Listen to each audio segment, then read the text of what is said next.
আপনার কাছে একটু আবদার যে আমার ছোট বলি আপনি যদি দেখতেন ওই বুকগুলো খরিদগুলো বিক্রি করছে তাহলে আপনারই কেন আসতেন যে ওরা কি জঘন্য খারাপ ব্যবহার করছে আমার মানুষের।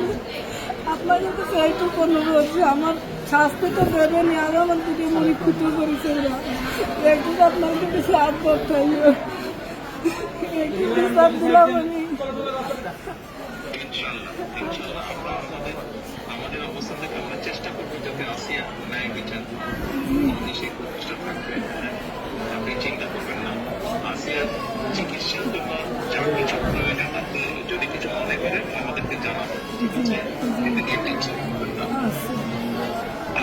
ভাই আসবে আমার সাথে আমাদের লোকজন সবাই নেতারা আপনার পাশে আসিয়ার পাশে তারা থাকবে। জি আছে নয়ন ভাই, আপনি নয়ন ভাই আছে, আপনি আছেন, আপনি তো সব দেখতেন তারপরে আমার দেখতে কি দেয়। ইনশাল্লাহ আসিয়া যাতে দ্রুত সুস্থ হয়। আমি তো ওই দোয়াই করি যাতে আমার বইটা বুঝি ফেরত আসে। ইনশাল্লাহ টেনশন করবেন না, চিন্তা করবেন না, দেশের মানুষ আপনার পাশে আছে। দেখতেছি তুমি আচ্ছা আচ্ছা বল চিন্তা না করে আর দোয়া করবেন আমার মনে। ইনশাল্লাহ দোয়া করি ভালো হবে।